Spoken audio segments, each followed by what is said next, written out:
शब्द वंदे मातरम के बराबर कर दिया है आसंदी ने। जी, तो ये क्या है मतलब, तो ये सवाल उठे। हालांकि फिर बाद में वो आया कि साहब वो उसमें नहीं लिया गया है, लेकिन लिया गया नहीं लिया गया, लेकिन ये झल्लाहट जो थी अमित शाह की और घबराहट जो थी वो साफ तौर पर दिखाई पड़ी। और जैसा कि राहुल गांधी का कहना है कि अमित शाह का संसद में साला कहना वोट चोरी को लेकर उनकी घबराहट और बेईमानी को बेनकाब करता है। जी बिल्कुल। और जो बात है कि अगर हम लोग कहें कि ये स्पीकर को इसमें बुरा नहीं लगता, अब स्पीकर इसी लोकसभा में यानी उन्हीं के अध्यक्षता में जब सदन चल रहा है उसमें तो गालियां तक दी गई अमलेंदु जी पिछली लोकसभा में, और क्या क्या कुछ कहा गया। असंसदीय तो छोड़िए, वो तो समाज में वो कहने लायक कुछ सारे शब्द नहीं होते, लेकिन वो रिकॉर्ड से भी नहीं हटाए गए। और यहाँ तो खैर अब ये संसदीय परंपरा ये कायम की जा रही है, लेकिन ये 30 साल से जो रिकॉर्ड है उनसे पूछना चाहिए कि आप जब 30 साल से खैर संसद में तो आप नहीं थे, उसके पहले आप विधानसभा में थे, पर जब से आप 30 साल से संसद को भी देख रहे होंगे क्या परंपरा यहाँ पर रही है। बहरहाल इसको लेकर बुरी तरीके से सरकार घिरी नजर आई और ये पता लग रहा है कि एसआईआर पर क्यों चर्चा नहीं कराना चाहती थी। जितना उसके ऊपर आरोप थे वो सारे आरोप संसद में भी एक बार सही साबित हुए और आज फिर उस पर सुप्रीम कोर्ट में भी सुनवाई है, वहां भी चुनाव आयोग घिरा नजर आ रहा है और उस पर भी हम अब चर्चा करेंगे। लेकिन इसे लेकर जो प्रतिक्रियाएं आई हैं, खासतौर से जब गृह मंत्री अमित शाह ने जो जवाब दिया और उसमें सवालों के जवाब नहीं बल्कि तमाम तरह की जो लफाजियां थी वही सारी चीजें वहां दिखाई पड़ी उस जवाब में कि नेहरू ने वोट चोरी की, इंदिरा गांधी ने वोट चोरी की और पटेल ने क्या किया, गैर ऐतिहासिक तथ्यों को जो इतिहास में कहीं उनका जिक्र नहीं है। खैर समाजवादी पार्टी के सांसद हैं राजीव राय, उन्होंने भी जिस तरीके से वोट चोरी और चुनाव आयोग की भूमिका और चुनाव सुधार पर जो बहस हो रही थी उस पर जो गृहमंत्री का जवाब आया है उसको लेकर नाराजगी जताई है और कहा है कि सरकार इस पर पूरी तरह से घिरी है और ये सब कुछ चुनाव आयोग और बीजेपी की मिली भगत से हो रहा है। सुनते हैं राजीव राय को, क्या कहा उन्होंने। लोकसभा में चुनावी सुधारों पर बोलते हुए बोला है कि मैं आपको वोटर चोरी की 3 घटनाओं के बारे में बताना चाहूंगा। पहला, आजादी के बाद देश के पीएम का चुनाव होना था। सरदार पटेल को 28 वोट मिले थे, जवाहरलाल नेहरू को 2 वोट मिले, लेकिन जवाहरलाल नेहरू प्रधानमंत्री बने। ऐसे ही कई और झूठ भी वो बता रहे हैं वोट चोरी के, जो राहुल गांधी क्लेम कर रहे हैं कि भारत में इस समय वोट चोरी हो रही है। अब देश की आजादी के बाद उस जमाने में जवाहरलाल नेहरू को 28 वोट मिले, ये तो पहली बार हम सुन रहे हैं। उस समय कौन और नेता था, कोई हिंदू महासभा का रहा हो, आरएसएस का रहा हो, मुझे नहीं पता है। अब इस बारे में मैं क्या कल्पना करूं, लेकिन मुझे इस बात की पूरी उम्मीद थी कि जिन सबूतों के साथ और चुनाव आयोग के कागजों को, कागज हमेशा माननीय गृह मंत्री जी मांगते हैं, मैंने सदन में दिखाया और उनसे अध्यक्ष जी से अपील की कि जब गृह मंत्री जी आए तो जवाब दें, तो शायद उन्होंने स्वीकार कर लिया कि जो मैंने सबूत दिखाए थे वो सच थे और वोट चोरी हो रही है। तो उसको ये कहाँ से उन्होंने इतिहास पढ़ा है ये पूछा जा रहा है। अब बीजेपी के लोग इतिहास कहाँ से पढ़ते हैं। अभी पिछले दिनों जिस तरह से रक्षा मंत्री राजनाथ सिंह ने भी इतिहास के तमाम तथ्यों का जिक्र किया उस पर भी बात करेंगे और संसद भवन में परिसर में जयराम रमेश उनको किताब और कागज़ देते हुए दिखाई पड़े हैं कि ये आप देखिए इसमें कहाँ कुछ लिखा हुआ है। लेकिन जो कल लोकसभा में जिस तरह से अमित शाह को चुनौती दी राहुल गांधी ने कि हमने वोट चोरी को लेकर जो आरोप लगाए हैं उस पर आप कहीं भी किसी भी फोरम पर आप हमसे डिबेट कर सकते हैं। सुनते हैं क्या कहा राहुल गांधी ने। Actually, let us have a debate on my press conference. Yes. Let us go. Yes. Let us have very good idea. Let us have a debate on my press conference. Okay. Amit Shah ji, I challenge you. I challenge you to have a debate on the 3 press conferences. Please. तो ये debate कर सकते हैं, लेकिन उसके बाद गृह मंत्री अमित शाह बहुत ज़्यादा परेशान हो गए अमलेंदु जी, और वही उसी परेशानी की जो क्लिप है वो राहुल गांधी ने टैग की है और बताया है कि क्या क्या कह गए वो। हाँ बिल्कुल यही सब बताया है और इस परेशानी में ही मतलब एक तरीके से कहा जाए कि उनका मानसिक संतुलन जो था वो थोड़ा गड़बड़ा गया ऐसा लगता है, कि वरना फिर वो इस तरीके के शब्दों का इस्तेमाल नहीं करते। वैसे भले आदमी हैं, शरीफ आदमी हैं, ऐसी बात इस्तेमाल करते नहीं हैं कभी, लेकिन वो इतना ज़्यादा मतलब प्रेशर आ गया कि मोदी जी शाम को पता नहीं डांट लगा दें कि तुम सही से जवाब नहीं दे पाए, शायद हो सकता है ये प्रेशर रहा हो, तो इसकी वजह से गड़बड़ा गया हो, लेकिन गड़बड़ा काफ़ी ज़्यादा गए और ये बेचैनी जो थी वो साफ तौर पर समीर जी दिखाई पड़ी कि ये बेचैनी उनकी जो है वो क्यों दिखाई पड़ रही है। जी बिल्कुल, और विपक्ष के सांसदों का कहना है कि जो सवाल पूछे गए कहीं उसका पूरे भाषण में, गृह मंत्री अमित शाह के भाषण में कहीं कोई जवाब, किसी भी सवाल का जवाब नहीं दिया गया। प्रियंका चतुर्वेदी शिवसेना की नेता हैं, वो भी यही कह रही हैं कि यहां सवाल क्या पूछा गया था और जवाब नहीं, और किसी भी मुद्दे पर जब चर्चा होती है तो उसमें सवालों के जवाब नहीं दिए जाते, फिर इतिहास, भूगोल, नागरिक शास्त्र, तमाम विषय पढ़ा दिए जाते हैं, लेकिन जो सवाल पूछा गया है उसका जवाब नहीं मिलता है। हाँ, सवालों के जवाब तो वैसे भी सरकार के पास नहीं है समीर जी। सवालों से तो भागती है सरकार, इसको सवाल पसंद नहीं है, इसको कर्तव्य पसंद है, अधिकार पसंद नहीं है। जी हाँ। तो इसलिए ये जवाब लेस सरकार जो है, मतलब जवाब विहीन सरकार है ये। तो ये साफ तौर पर देखा जा सकता है कि इनके पास सवालों के जवाब तो होते ही नहीं है, वो चाहे संसद के अंदर हो चाहे संसद के बाहर हो। बातें भी मन की होती हैं, जन की नहीं होती। तो ये तो खैर इनकी यूएसपी है, एक तरीके से कहा जाए, इनका मतलब स्पेशल कैरेक्टर है कि सवालों के जवाब नहीं है, सवाल पूछना गुनाह है, जवाब देना इनका गुनाह है। बिल्कुल, और सुन लेते हैं क्या कह रही हैं प्रियंका चतुर्वेदी, किस तरीके से जो जवाब दिए गए वो सवालों को कहां तक, जो सवाल वास्तव में पूछे गए थे वो कहां तक वो जवाब खरे उतरते हैं। क्लैरिफिकेशन, उसके साथ साथ सभी को घसीटना, कांग्रेस पार्टी के लीडर्स को घसीटना, अपना इलेक्शन कमीशन के इलेक्ट्रल रिफॉर्म्स के डिस्कशन में, मैं मानती हूँ कि मुद्दे से भटकने वाला काम है। जवाब ना होने पर जब यहाँ वहाँ की बातें होती है वो हैं गुस्सा दिखाना, फिर एरोगेंस होना, फिर कुछ ऐसे शब्दों का भी इस्तेमाल करना जो अनपार्लियामेंट्री हैं। Clearly shows that electoral reforms पे डिस्कशन पे उनके पास काफ़ी जवाब नहीं था। और जैसे प्रियंका गांधी ने पहले भी कहा है, प्रियंका गांधी जी ने अपनी लोकसभा स्पीच में वंदे मातरम की डिस्कशन के दौरान उन्होंने ये कहा था कि आपको जितनी नेहरू जी पे चर्चा करनी है, गांधी परिवार पे चर्चा करनी है, आप एक बार में कर लीजिए, फिर उसके बाद close the chapter once and for all और देश के मुद्दों की बात करिए। फिर से कल हमने वही देखा, नेहरू जी से लेकर सोनिया जी तक उन्होंने सिर्फ कटाक्ष करने का काम किया। उन्होंने काफ़ी ऐसे चीज़ें बताई जो फैक्टलेस हैं और फैक्ट फ्री हैं। तो I think it is unfortunate. Home minister should have insured that he answers जो जनता के मन में प्रश्न है उसका जवाब देते हैं। पीएम मोदी ने तारीफ की, फैक्ट्स रखे हैं अमित शाह ने, और अपोजिशन के लाइज को एक्सपोज नहीं, लाइज क्या, कौन से लाइज हैं कि मल्टीपल आईडीज हैं, एपिक आईडीज हैं, उसका तो हमें कोई जवाब नहीं मिला है। और ठीक है, प्राइम मिनिस्टर क्योंकि वो उनकी पार्टी के गृह मंत्री हैं, बड़ी जिम्मेदारी पे हैं, तो प्राइम मिनिस्टर ने कहा है जो कहा है, बट क्लियरली पूरा देश उनकी स्पीच ये देख रहा था कि किस तरीके से जवाब मिलेगा, पर ना जवाब मिला, सिर्फ और कटाक्ष हुए और ऐसे शब्दों का प्रयोग किया गया जो दुर्भाग्यपूर्ण है। तो जवाब तो नहीं मिले, लेकिन ऐसे शब्द बोल दिए गए जो नहीं बोले जाने चाहिए थे, बहुत ही शर्मनाक है। और ये बात विपक्ष के सारे नेता कह रहे हैं। प्रियंका चतुर्वेदी भी कह रही हैं कि जो सवाल हमने पूछे थे कि जो डुप्लीकेशन है, वोटर आईडी है, और उसके अलावा SIR कैसे करा रहा है चुनाव आयोग, उसकी नियुक्ति में CJI को कैसे हटा दिया गया, इन सवालों का क्या जवाब मिला? कोई जवाब नहीं मिला। नेहरू, गांधी, इंदिरा, सोनिया, यही सारी चीज़ें हो रही हैं। जो कहा भी प्रियंका गांधी ने कि एक बार आप लिस्ट बना लीजिए और सारी चर्चा करा लीजिए संसद में, आपको इत्मीनान हो जाएगा या आपको संतोष हो जाएगा। लेकिन नहीं, यहाँ तो हर चर्चा में इतिहास को ही लेकर आना है, और वो भी अपना इतिहास जो उन लोगों ने पढ़ा है, वो वाला इतिहास जो वास्तव में इतिहास है, जो तथ्यों पर आधारित इतिहास है, वो नहीं। तो ये सारे सवाल उठ रहे हैं कि आखिर इतनी लंबी चर्चा में और सदन का जो समय बर्बाद हुआ, फिर उसका क्या निकल कर क्या आया इस चर्चा से? बिल्कुल समीर जी, वाजिब सवाल है कि आखिर इस चर्चा से निकला क्या, सरकार की तरफ से क्या ठोस चीज़ें निकल कर आई कि चुनाव सुधार पर सरकार क्या करेगी।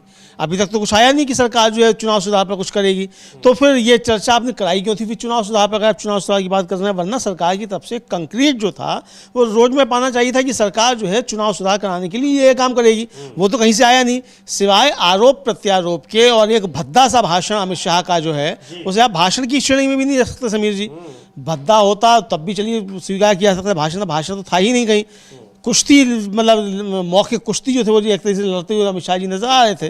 तो ये जिस तरीके से चीज़ें सामने आई, तो इससे सरकार का उथलापन जो है और सरकार की कमजोरी जो है, यही साफ तौर पर नजर आई कि सरकार इस मसले पर भी बिल्कुल गंभीर नहीं है। और जो विपक्ष आरोप लगा रहा है, खासतौर से राहुल गांधी आरोप लगा रहे हैं, कहीं ना कहीं उन आरोपों को स्वीकारते हुए सरकार नजर आई। जी बिल्कुल, क्योंकि उनके पास जवाब नहीं है। जो राहुल गांधी कह रहे हैं कि जवाब नहीं है, और जवाब अगर है तो कहीं भी वो मुझसे अभी भी कहीं डिबेट कर सकते हैं, लेकिन जवाब वास्तव में नहीं है। विपक्ष यही कह रहा है कि आखिर इस चर्चा का मकसद क्या रहा, आपने उन सवालों के जवाब क्यों नहीं दिए जो सवाल आपसे पूछे जा रहे हैं। आरजेडी के सांसद हैं मनोज झा, वो भी यही कह रहे हैं कि आखिर इस चर्चा का क्या औचित्य रहा, कुछ तो निकल कर आना चाहिए था। विपक्ष जिन सवालों को उठा रहा है अभी तक वो संसद के बाहर उठाता रहा, चुनाव आयोग तो उनका जवाब दे ही नहीं रहा है। जब संसद में उस पर चर्चा हो रही है तो यहां भी जवाब नहीं मिल रहा है, क्यों? सुनते हैं मनोज झा को क्या कह रहे हैं। क्योंकि प्रधानमंत्री खुद अब अमित शाह के भाषण की तारीफ की है और कहा कि शानदार भाषण है, विपक्ष के खोखले एजेंडे को पर्दाफाश कर। देखिए, थोड़ा मैं समझता हूं कि ऐतिहासिक संदर्भ में देखिए, आपके वायर सर्विस के माध्यम से मैं 100 दफा बोल चुका हूं कि दस्तावेजों में जो संकीर्णता थी चुनाव आयोग के पास, सबसे पहले तो हम वहीं गए थे, रेजोल्यूशन वहां नहीं हुआ, हमें सर्वोच्च न्यायालय जाना पड़ा और फिर हठधर्मिता समाप्त हुई। वैसे कई सारे बिंदुवार अगर आप विश्लेषण करें, इम्यूनिटी की क्या आवश्यकता है लोकतंत्र में? किसी भी पद पर, आई रिपीट माय वर्ड्स, किसी भी पद पर बैठे व्यक्ति के लिए इम्यूनिटी नहीं होनी चाहिए। इम्यूनिटी ओपेसिटी को जन्म देती है। और मैं क्या कहूं, बहस का स्तर ये हो जाएगा हमारे लोकतंत्र में, हमारी संसद में, ये मैंने कभी नहीं सोचा था। वैसे शब्द जो आमतौर पर भी पसंद नहीं किए जाते हैं, उन शब्दों को बोला गया। मुझे लगता है कि अभी वंदे मातरम पर 2-3-4 दिन पहले बहस हुई। ये कौन से वंदे मातरम की कल्पना का देश बन रहा है जहां वैसे शब्द बोले जा रहे हैं और स्पीकर साहब चुप रहते हैं। कुछ लोग जब उन्हीं के साइड के टोकते हैं तो कैजुअली कहते हैं इसे हटा दीजिए।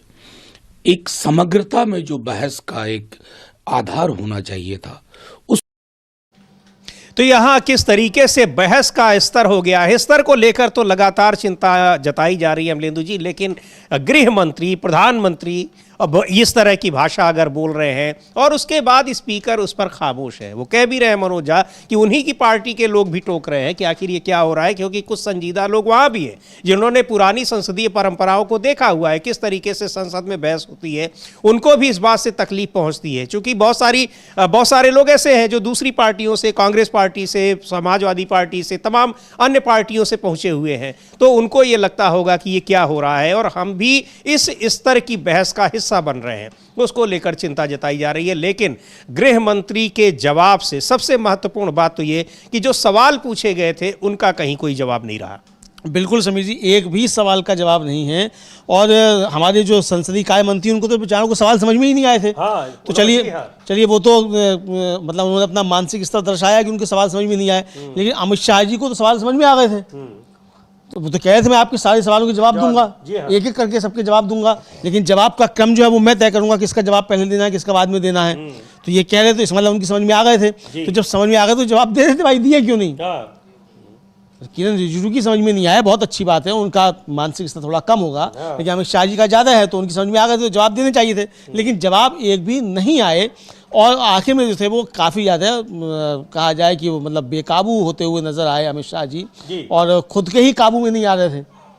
मतलब कपड़े जो थे मतलब फटने की थोड़ी देर रह गई थी, थोड़ी देर और अगर संसद चलती इसी तरीके से और विपक्ष रहता तो यही स्थिति होती कि या तो अपने बाल नोच डालते सारे या फिर कपड़े फाड़ डालते। मतलब इस स्तर तक जो था वो हताशा का स्तर जो था वो देखने में आ रहा था। जी बिल्कुल। और समाजवादी पार्टी के सांसद हैं प्रोफेसर राम गोपाल यादव, उन्होंने भी गृह मंत्री अमित शाह के बयान से बड़ी निराशा जताई है और कहा है कि ये गृह मंत्री का इस तरह का बयान, इस तरह का भाषण नहीं हो सकता है। सुनते हैं प्रोफेसर राम गोपाल यादव को।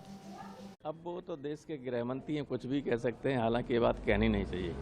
देश का गृह मंत्री इस देश की एकता का प्रतीक होता है, एकता का प्रतीक, और देश को तोड़ने वाली बात अगर गृह मंत्री कहें तो ये उचित नहीं लगती। सर, आप उत्तर प्रदेश में सबसे बड़ी पार्टी है, SIR को लेकर जिस तरीके से चल रहा है, आप लोग की क्या रणनीति रहेगी, क्योंकि अब तो चुनाव भी है उत्तर प्रदेश? हमारा हर आदमी हर बूथ पर है। राम गोपाल जी पर जैसे विपक्ष में तो ये कि गृह मंत्री है कुछ भी कह सकते हैं, लेकिन इस तरह की बातें नहीं करनी चाहिए, देश को बांटने वाली बातें नहीं करनी चाहिए। तो करनी तो नहीं चाहिए, लेकिन ये कह भी रहे हैं कि भाई अब वो हैं गृह मंत्री तो कहेंगे ही, जिसको सुनना है सुने और ना सुनना हो ना सुने। स्पीकर को भी पता है कि वो टोक देंगे तो कल उनके खिलाफ अविश्वास प्रस्ताव आ जाएगा, हटा दिए जाएंगे। यही तो डर हो सकता है, और क्या डर हो सकता है? बिल्कुल यही डर हो सकता है। वो देख चुके हैं राजस्थान से आने वाले जो हैं जगदीप धनखड़ साहब, उनके साथ क्या हुआ? मालूम पड़ा कि दोपहर मतलब शाम तक बैठे हुए हैं राज्यसभा में, और घर पहुंचे नहीं कि इस्तीफा ले लिया गया, फोन पे इस्तीफा ले लिया गया। और आज तक ये खुल के नहीं आया कि इस्तीफा देने गए भी कि नहीं गए। तो ये भी आया। तो ये अब लेकिन जिस तरीके से अमित शाह जी बेकाबू हुए एक तरीके से, वो उस पर काफी ज्यादा चर्चाएं समिति चल रही हैं। जी बिल्कुल, कि क्या इस तरह से कैसी जो बहस का स्तर है वो किस तरह से हो गया है। और आज अब राज्यसभा में भी चुनाव सुधार और SIR पर चर्चा होनी है, वहां भी ये चर्चा गर्मा गर्म रहेगी। चर्चा तो बहुत हो रही है, सवाल बहुत से पूछे गए विपक्ष की तरफ से, लेकिन जो जवाब दिया गया गृह मंत्री अमित शाह की तरफ से, वो जवाब सवालों का जवाब नहीं था, बल्कि अगर कहें तो वो सीधे मन की बात थी कि जो हमको कहना है हम वही कहेंगे। आप याद करिए अमलेंदु जी, कई मौके आए जब मणिपुर की बात हो रही थी, मणिपुर पर सवाल पूछा गया, सरकार के खिलाफ अविश्वास प्रस्ताव लाया गया कि कम से कम अब तो प्रधानमंत्री बोलेंगे, लेकिन वो 1.5-2 घंटे का भाषण दे गए, लेकिन उसमें मणिपुर का कोई जिक्र नहीं आया कि वो मणिपुर क्यों नहीं गए। इस सवाल का जवाब नहीं मिला। ऑपरेशन सिंदूर पर चर्चा हुई, ऑपरेशन सिंदूर को डोनाल्ड ट्रंप ने रुकवाया, वो क्यों दावा कर रहे हैं, इस पर सरकार कुछ नहीं बोली। प्रधानमंत्री खुद 2-2.5 घंटे का भाषण देते रहे, लेकिन एक शब्द भी नहीं, जबकि बीच में उनको राहुल गांधी ने याद भी दिलाया कि आप डोनाल्ड ट्रंप का नाम लीजिए, वो क्यों आखिर ऐसा कह रहे हैं, आप उनको जवाब दीजिए। फिर भी पानी पीने लगे और चुप हो गए, लेकिन नाम उन्होंने डोनाल्ड ट्रंप का नहीं लिया और ना ही उन्होंने उस पर कोई जवाब दिया। उसी तरीके से अब ये है, अब देखते हैं राज्यसभा में क्या जवाब मिलता है। हाँ, अब राज्यसभा में भी देखा जाएगा समीर जी कि वहाँ क्या जवाब मिलता है, और वहाँ भी क्या जवाब जो है अमित शाह जी देते हैं या नड्डा जी देते हैं या मोदी जी खुद देते हैं, ये देखना होगा। मोदी जी तो खैर नहीं आएंगे, क्योंकि मोदी जी की तो मजबूरी थी, एक बार आ गए वंदे मातरम पर बहस की शुरुआत करके, इतना ही काफ़ी है। इतने दर्शन, दिव्य दर्शन जो थे नॉन बायोलॉजिकल प्राइम मिनिस्टर के संसद को हो गए, काफ़ी है। बाकी प्रधानमंत्री विदेश यात्रा पर जा रहे हैं, 3-4 दिन की, शायद 3 दिन की यात्रा है, विदेश यात्रा पर जा रहे हैं। बहुत अच्छी बात है, जनता के पैसे से इसी तरीके से अच्छी यात्राएं कर ली जाएँ तो यह ठीक ठाक रहेगा मामला। लेकिन जनता के सवालों के जवाब भी तो देने चाहिए प्रधानमंत्री को। वो जनता के सवालों के जवाब कहाँ हैं? विपक्ष जो सवाल पूछा है वो जनता के ही सवाल पूछा है, तो वो सवालों के जवाब आने चाहिए। सरकार जनता के सवालों पर क्या काम कर रही है ये आना चाहिए। अभी तक तो कुछ आया नहीं है कि सरकार जो है जनता के सवालों पर क्या कर रही है। वंदे मातरम को 150 साल हो गए, तो इससे जनता का क्या भला होगा? 150 साल हो जाए, 250 साल हो जाए, तो इससे जनता का तो कोई भला होने वाला है नहीं। तो जिससे जनता का भला हो वो सरकार बताए कि उसने क्या किया। पढ़ने की चीज है, विश्लेषण की चीज है, वो संसद में चर्चा की चीज जगह थोड़ी। संसद में चर्चा की जगह नहीं है, दूसरा वो विद्वानों के पढ़े लिखे लोगों की बात है। अब अगर वंदे मातरम पर नरेंद्र मोदी और अमित शाह जो वो ज्ञान देने लग जाएं, तो ये तो समीर जी मतलब एक बुद्धि का दिवालियापन है। बिल्कुल। अब देश के जो बुद्धिजीवी हैं वो चाहे वामपंथी हो चाहे दक्षिणपंथी हो, दक्षिणपंथियों में भी बुद्धिजीवी कुछ हैं। तो वो भी अगर अमित शाह जी उनको बताएंगे कि वंदे मातरम क्या है और नरेंद्र मोदी बताएंगे वंदे मातरम क्या है, तो फिर ये जो बैठे हुए तमाम जो पद्म विभूषण जो मिल गए हैं संघियों को, ये बेचारे क्या करेंगे फिर? जी बिल्कुल। और इधर अमलेदु जी बता दें कि अब SIR पर आज राज्यसभा में भी चर्चा होगी और इधर सुप्रीम कोर्ट में भी उस पर सुनवाई शुरू हो चुकी है। और सुप्रीम कोर्ट में लगातार ये सुनवाई चल रही है, दलीलें दी जा रही हैं और क्या कुछ वहां पर कहा जा रहा है उस पर भी हम आपको अपडेट करेंगे। लेकिन यहां अब इस समय तो चर्चा जो हुई है SIR पर लोकसभा में और उसके बाद आज अब राज्यसभा में होगी। लोकसभा में जो जवाब आया है गृह मंत्री अमित शाह का, उसने पूरे विपक्ष को बहुत निराश किया है। समाजवादी पार्टी के सांसद हैं अवधेश प्रसाद, फैजाबाद से हैं, यानी अयोध्या से, उन्होंने भी बड़ी निराशा जताई और कहा कि जो सवाल हमने पूछे, चूंकि अखिलेश यादव ने भी और समाजवादी पार्टी के और सांसदों ने भी, विपक्ष के कई सांसदों ने बहुत सारे सवाल थे जिनका जवाब चाह रहे थे, पर गृह मंत्री के जवाब में किसी के सवालों का कोई जवाब नहीं था। अवधेश प्रसाद को सुनते हैं क्या कह रहे हैं गृह मंत्री अमित शाह ने जो जवाब दिया चुनाव सुधार को लेकर लोकसभा में, उस पर। जैसा कि आप जानते हैं, आप क्या कहना चाहेंगे सर उस पर?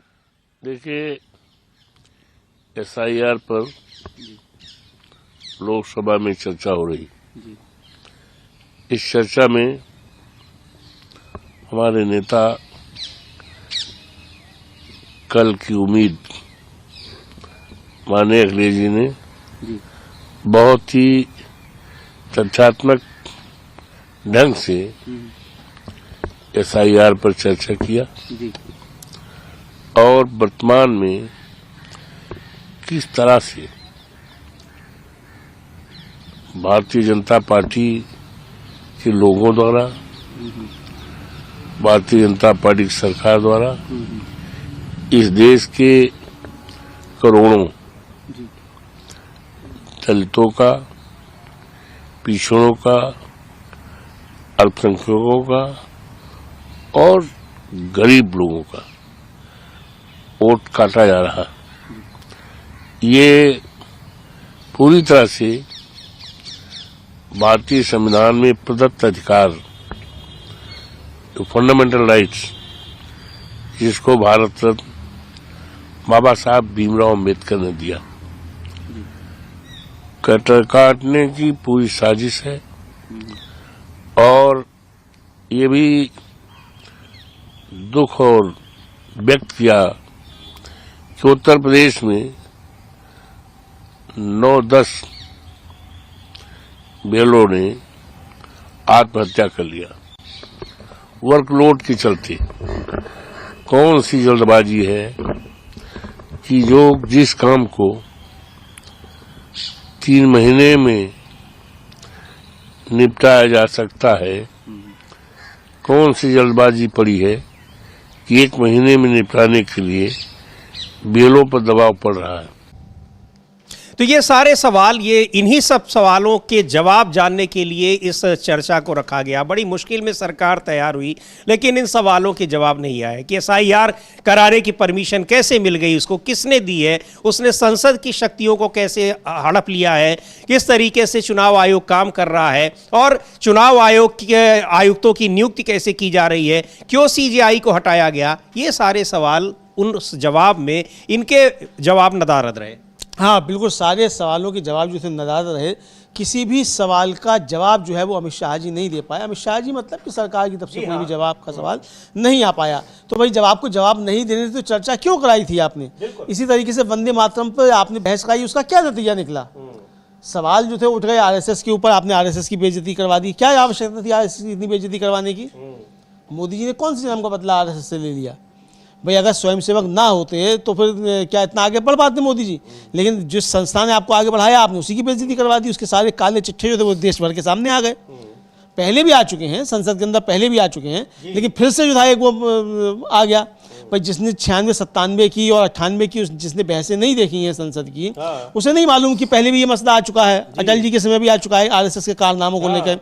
अटल जी का खुद का मसला उठा था कि किस तरीके से इन्होंने थी वो मुखबरी की थी और वादा माफ गवाह बन गए थे। ये मसला भी सदन के अंदर उठा था।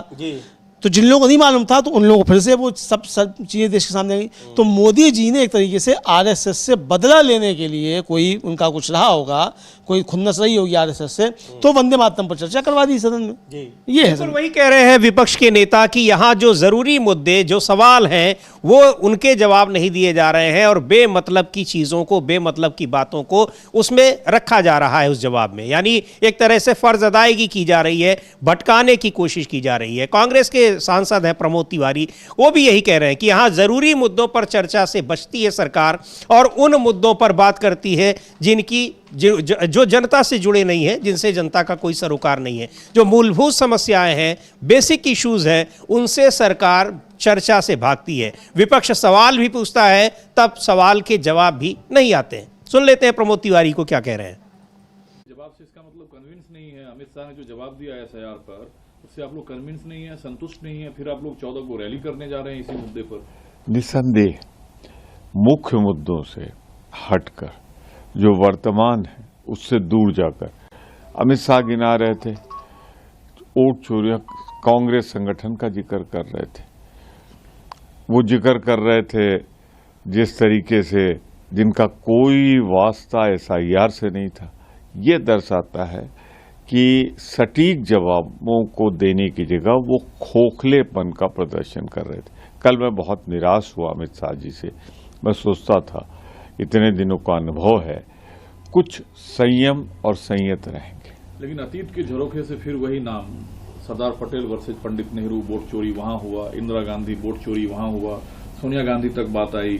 मतलब वर्तमान से वो अतीत में ले जाते हैं और वोट चोरी का सीधा आरोप आप लोगों पे थोपते हैं। सवाल सीधा सा है, वर्तमान में जब कोई जवाब ना हो, वर्तमान में चोरी पकड़ी जाए, जिस तरह एक एक घर में 700 800 लोग मिले, जिस तरीके से कर्नाटक का, हरियाणा का, महाराष्ट्र के सारे उदाहरण राहुल गांधी ने दिए, उसमें किसी एक का जवाब आया नहीं, बल्कि उन्होंने तय किया, इतना खिसिया गया कि मैं तय करूंगा मुझे क्या बोलना है और किस सिलसिले में किस को पहले बोलना है, किसको बाद में, और वास्तविक सवालों का जवाब वो नहीं दे पाए। आप लोगों के इन तो वास्तविक सवालों का जवाब नहीं दे पाया। वास्तविक सवालों के जवाब हों तब तो दें। इतने दिन से, इतने लंबे समय से इससे बचने की कोशिश कर रही थी सरकार, लेकिन विपक्ष के दबाव के आगे चर्चा कराने को तैयार हुई, तो अब जवाब में वहां उस इधर से उधर भटकाने की कोशिश हो रही है। हालांकि कह रहे हैं कि हम सारे सवालों के जवाब देंगे, लेकिन आप किन सवालों के जवाब दिए? विपक्ष के नेता कह रहे हैं कि जो भी सवाल हमने उठाए किसी के जवाब नहीं मिले। हाँ बिल्कुल, विपक्ष के सभी नेता ये कह रहे हैं कि हमने जो भी सवाल उठाए उससे किसी के जवाब नहीं मिले। और ये भी कहा गया कि भाई सवाल पूछे जा रहे हैं अगर चुनाव आयोग से, तो भाजपा के प्रवक्ता बाहर आकर क्यों जवाब दे रहे हैं? चुनाव आयोग जवाब दे, चुनाव आयोग भाजपा को आगे क्यों कर देता है? तो यही बार बार सवाल उठाए। तो इसका मतलब समीर जी, जो चुनाव आयोग और भारतीय जनता पार्टी की दुरभिसंधि को लेकर विपक्ष जो आरोप लगा रहा है, भारतीय जनता पार्टी कहीं ना कहीं उन आरोपों को सच साबित करती हुई नजर आती है जी।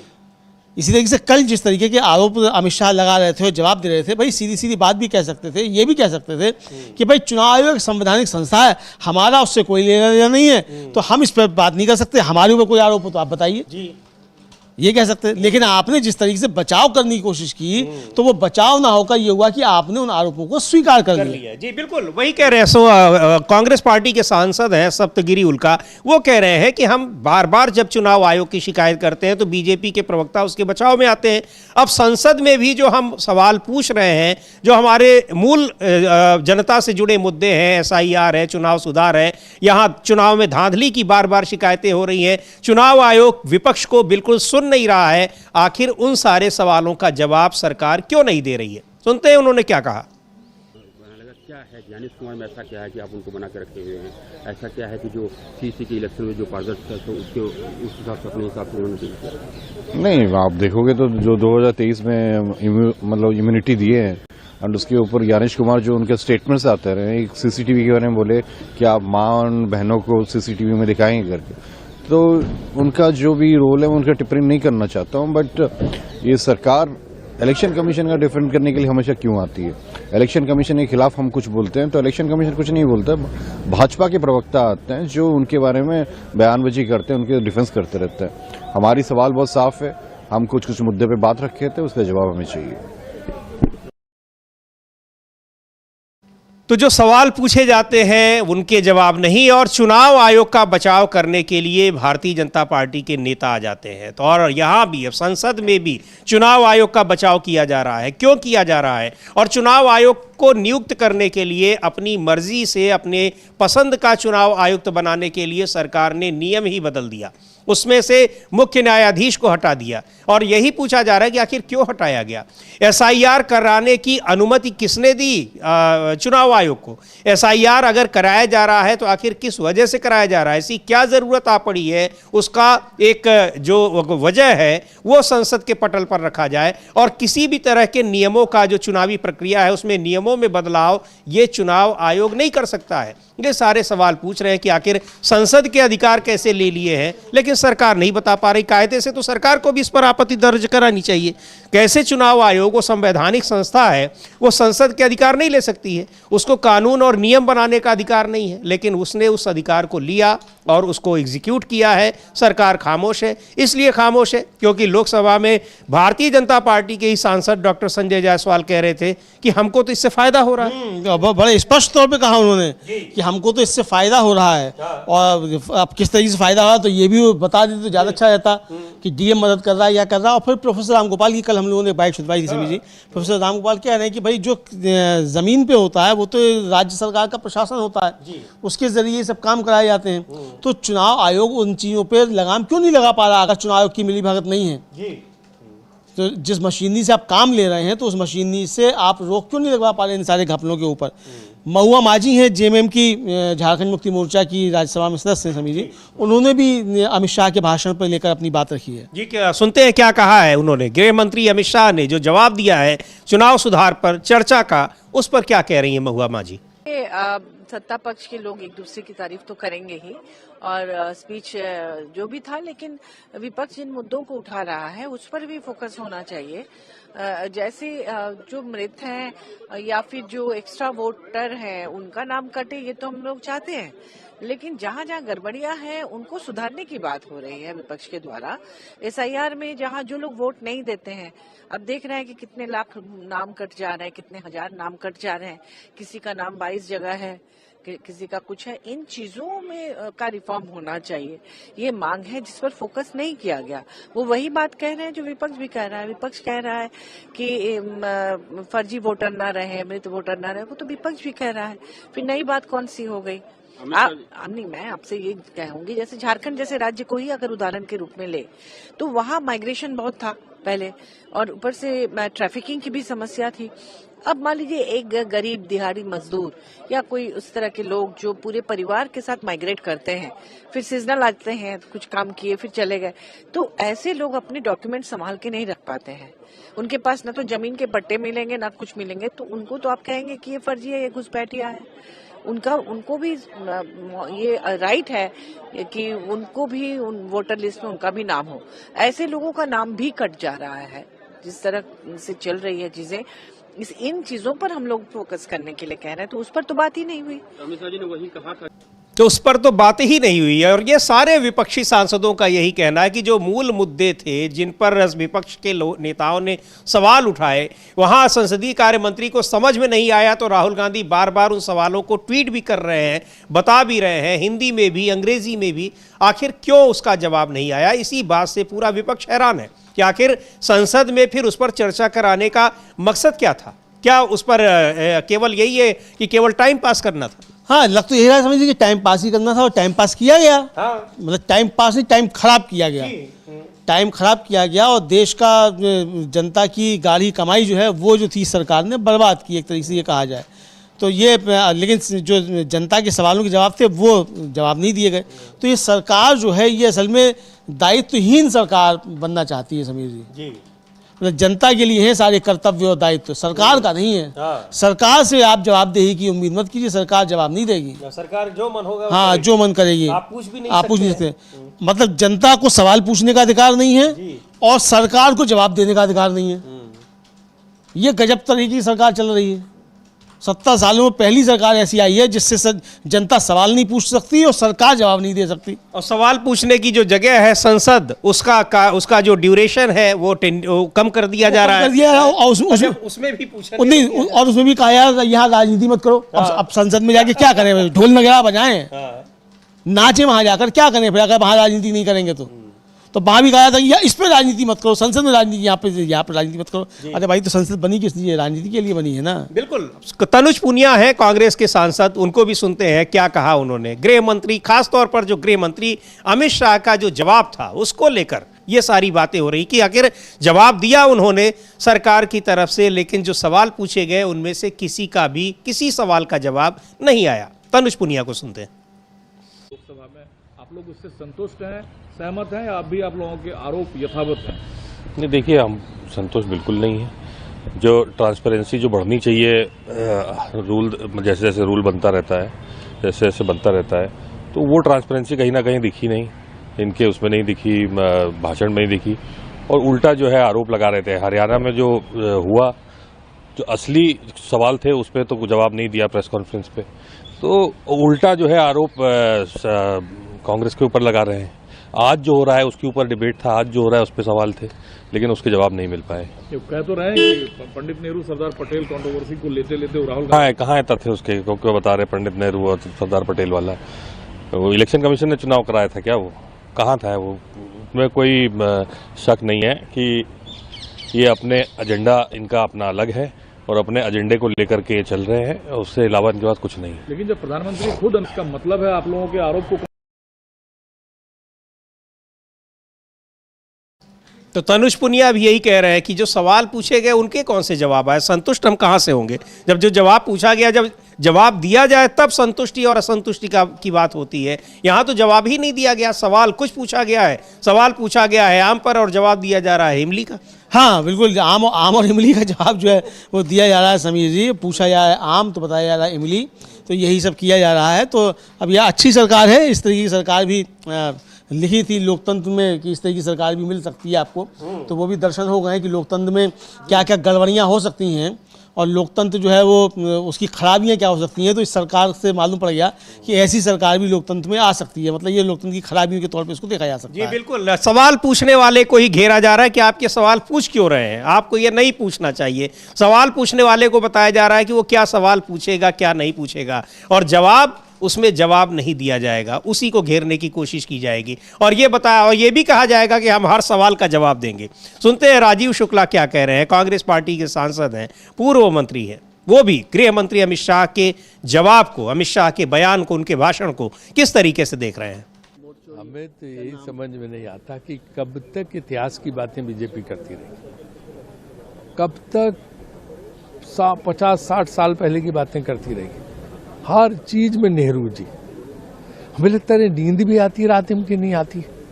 रात में भी नेहरू के सपने आते होंगे, इंदिरा गांधी के सपने आते होंगे, राजीव गांधी के सपने आते होंगे, सोनिया गांधी के सपने आते होंगे। दिन भर जो है उन्हीं को, हर चीज के लिए उनको दोष देना। तो भैया तुम क्या कर रहे हो? 11 साल से सत्ता में बैठे और पहले भी 6 साल रहे, तो तुम्हारा 17 साल में कोई वो नहीं है।